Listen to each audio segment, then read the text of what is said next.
Actually ನಾನು ಇವಾಗ ಎಲ್ಲಿಂದ ಬಂದ್ರೆ ಬಿಡದಿನಲ್ಲಿದ್ದೀವಿ. ಸೊ ಬಿಡದಿನಲ್ಲಿ ಏನು ಬಿಡದಿನ ಟೌನ್ಶಿಪ್ ಮಾಡಬೇಕು ಅನ್ನೋ ಒಂದು ಇದಿದೆ. ಸೊ ಅದಕ್ಕೆ ಬೃಹದಾಕಾರವಾಗಿ ಹೋರಾಟ ಮಾಡ್ತಾ ಇದ್ದಾರೆ. ಯಾಕಂದ್ರೆ ಭೂಮಿಯನ್ನ ಕಿತ್ಕೊಂಡು ನಿಮ್ಗೆ ಯಾವುದೇ ರೀತಿ ಟೌನ್ಶಿಪ್ ಮಾಡೋದು ಬೇಡ.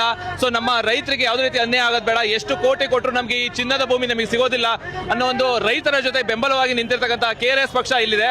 ಸೊ ಅವ್ರನ್ನ ಮಾತಾಡ್ಸೋಣ. ಅವರ ಉದ್ದೇಶ ಏನು, ಯಾವ ರೀತಿ ಹೋರಾಟವನ್ನ ಮಾಡ್ತಾ ಇದ್ದಾರೆ ಅಂತ. ಸರ್ ನಮಸ್ತೆ.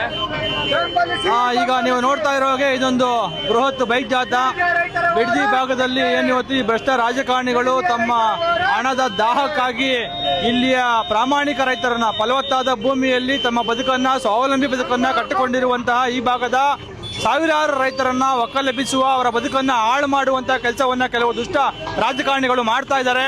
ಅದರ ವಿರುದ್ಧ ಈ ಭಾಗದ ರೈತರು ಸುಮಾರು 500 ದಿನಗಳಿಂದ ಸುಮಾರು 450-460 ದಿನಗಳಿಂದ ನಿರಂತರವಾಗಿ ಇಲ್ಲಿ ಈ ಭಾಗದಲ್ಲಿ ಹೋರಾಟವನ್ನು ಬಹಳ ದೊಡ್ಡ ಹೋರಾಟವನ್ನು ಅವರು ಮಾಡ್ತಾ ಇದ್ದಾರೆ.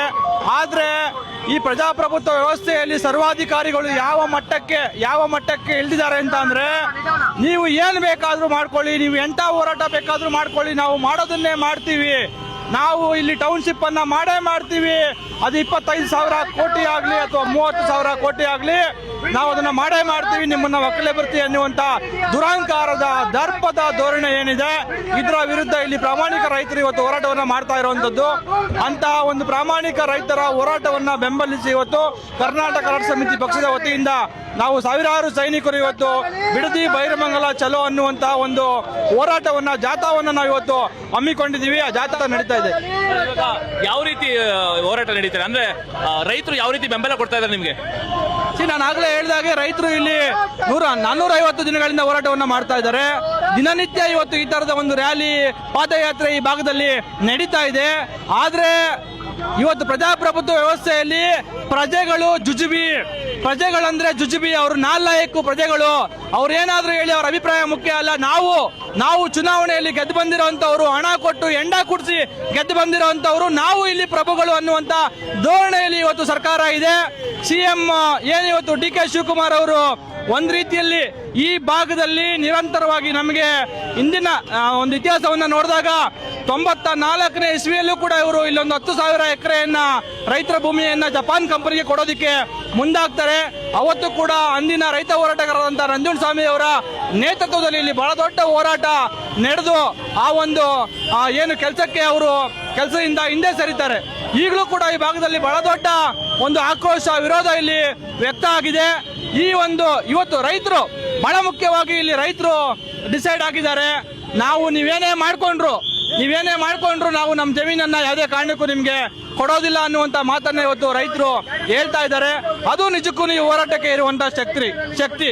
ಯಾರು ಭೂಮಿಯ ಒಡೆಯರಿದ್ದಾರೆ ಅವರು ನಾವು ಭೂಮಿ ಕೊಡೋದಿಲ್ಲ ಅಂತ ನಿಂತ ಮೇಲೆ ಮುಗೀತು. ಅದು DK ಶಿವಕುಮಾರ್ ಆಗ್ಲಿ ಅವ್ರ ಅಪ್ಪ ಆಗ್ಲಿ ಅದನ್ನ ಏನು ಮಾಡ್ಕೊಳಕ್ಕಾಗಲ್ಲ. ಹಾಗಾಗಿ ಈ ಹೋರಾಟಕ್ಕೆ ಖಂಡಿತವಾಗೂ ಯಶಸ್ಸು ಸಿಗುತ್ತೆ. ರೈತರ ಭೂಮಿಯನ್ನ ರೈತರಿಗೆ ಉಳಿಸಿಕೊಡುವಂತ ಒಂದು ಹೋರಾಟಕ್ಕೆ ನಾವು KRS ಪಕ್ಷ ಇವತ್ತು ಕೈ ಜೋಡಿಸಿದೆ. ಆ ನಿಟ್ಟಿನಲ್ಲಿ ಈ ಒಂದು ಜಾಥಾ ನಡೀತಾ ಇದೆ. ಈಗ ನಾವು ಆಲ್ಮೋಸ್ಟ್ ಬೈರಮಂಗಲಗೆ ಬಂದ್ವಿ. ನಮ್ಮ ಹಿಂದೆ ಬರ್ತಾ ಇರುವಂತ ಜಾಥಾವನ್ನ ಕೂಡ ನೀವು ಇವತ್ತು ಗಮನಿಸಬಹುದು. ಯಾರಾದ್ರೂ ಅಡೆತಡೆ ಮಾಡ್ತಾ ಇದ್ದಾರಾ ಹೋರಾಟಕ್ಕೆ? ಯಾರು ಅಡೆತಡೆ ಮಾಡ್ತಾ ಇಲ್ಲ. ಆದ್ರೆ ಹೋರಾಟ ಮಾಡ್ಕೊಂಡು ನೀವೇನ್ ಮಾಡ್ಕೋತೀರಾ? ಹೋರಾಟ ಮಾಡ್ಕೊಂಡು ನೀವೇನ್ ಕಿತ್ಕೋತೀರಾ? ನಾವು ರಾಜ್ಯ ಆಳೋರು, ನಮ್ ಕೈಯಲ್ಲಿ ಅಧಿಕಾರ ಇರೋದು, ನಾವು ಏನ್ ಬೇಕೋ ಅದನ್ನ ಮಾಡ್ತೀವಿ, ನೀವು ಹೋರಾಟ ಮಾಡ್ಕೊಂಡು ಏನ್ ಮಾಡ್ಕೋತೀರಾ ಅನ್ನುವಂತ ಧೋರಣೆಯಲ್ಲಿ ಅವರು ಇದ್ದಾರೆ. ಹೋರಾಟಕ್ಕೆ ಏನು ಅಡ್ಡಿಪಡಿಸ್ತಾ ಇಲ್ಲ.